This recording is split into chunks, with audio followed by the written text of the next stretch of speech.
মালবাজারে আয়োজিত হলো town block minority Trinamool কংগ্রেসের সংবর্ধনা সভা।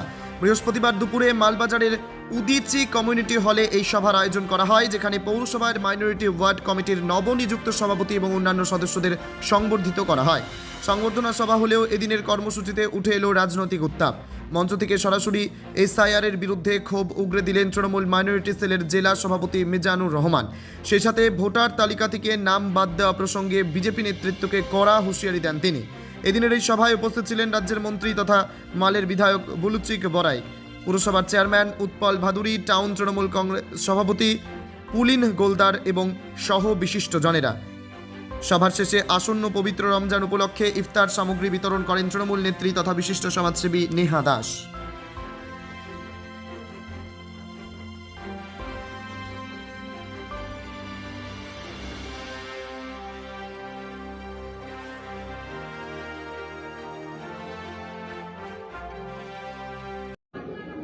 মাল টাউন তৃণমূল কংগ্রেসের পক্ষ থেকে বা মাইনরিটি সেলের পক্ষ থেকে সংবর্ধনা সভা। আমাদের বিগত কিছুদিন আগে প্রতিটা ব্লক সভাপতিদের নাম এবং ব্লক কমিটি, অঞ্চল কমিটি, ওয়ার্ডের, টাউনের ক্ষেত্রে ওয়ার্ড প্রেসিডেন্টের নাম ঘোষণা হয়েছে।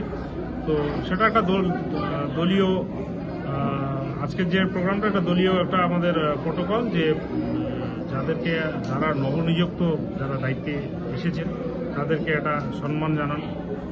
সেই কারণে সংবর্ধনা সভা মাল টাউন সংখ্যালঘু তৃণমূল কংগ্রেসের পক্ষ থেকে। জেলার ক্ষেত্রে আমাদের জলপাইগুড়িতে 7টি বিধানসভা রয়েছে। তার মধ্যে ধরুন আমাদের 1,08,000 ভোট, প্রায় আপনার জুডিশিয়াল ম্যাটার, অর্থাৎ এটা জাস্টিসরা এটাকে দেখবে আর কি।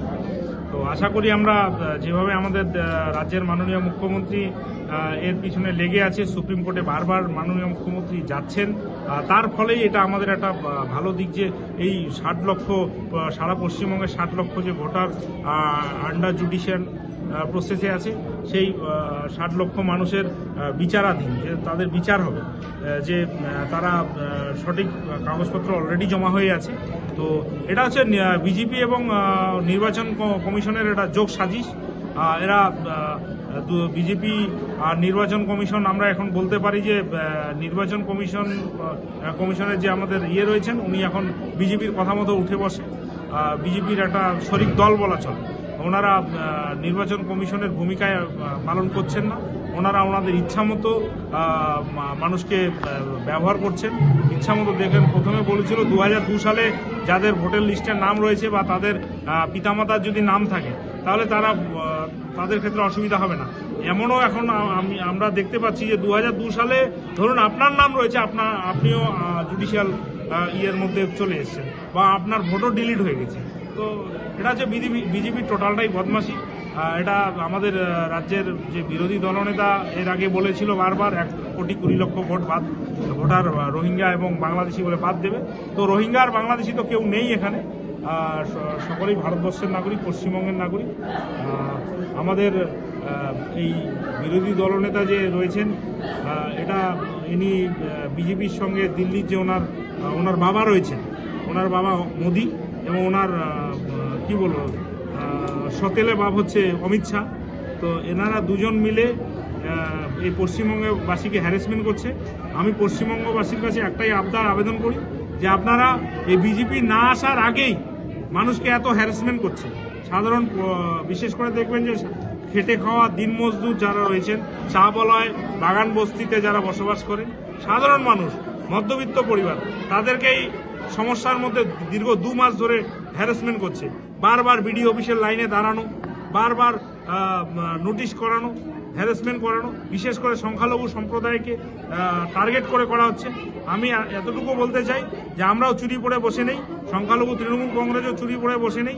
আগামী দিন আমাদের দল যেভাবে সিদ্ধান্ত দেবে, আমরা সেভাবে দলের সিদ্ধান্ত মেনে কাজ করব।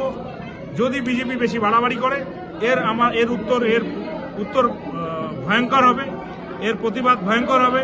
এবং বিজেপির নেতারা, আমি এখনই ওদের বলে দিই, এই যে বদমাশি বিজেপির বুথ স্তর থেকে যেভাবে লিস্ট করে পাঠানো হচ্ছে, অমুকের নাম কাটা হোক, তমুকের নাম কাটা হোক, আমি বিজেপি নেতাদের বলতে চাই, এরা ঘরের থেকে বেরোতে পারবে না, এটা আগাম এনাদের একটা ইন্টিমেশন দিয়ে রাখলাম, যদি বদমাশি করে ভালো হয় এটাই নির্বাচন কমিশন এবং বিজেপির নেতারা আমাদের যারা 60 লক্ষ জুডিশিয়াল কাস্টাডিতে আছে যে ভোটাররা, এই ভোটগুলো যেন খুব তাড়াতাড়ি তুলে উঠে আসে, নচেত বিজেপির নেতারা ভোট করা তো দূরের কথা 2026-এ ওনারা বাড়ি থেকে বেরোতে পারবে না।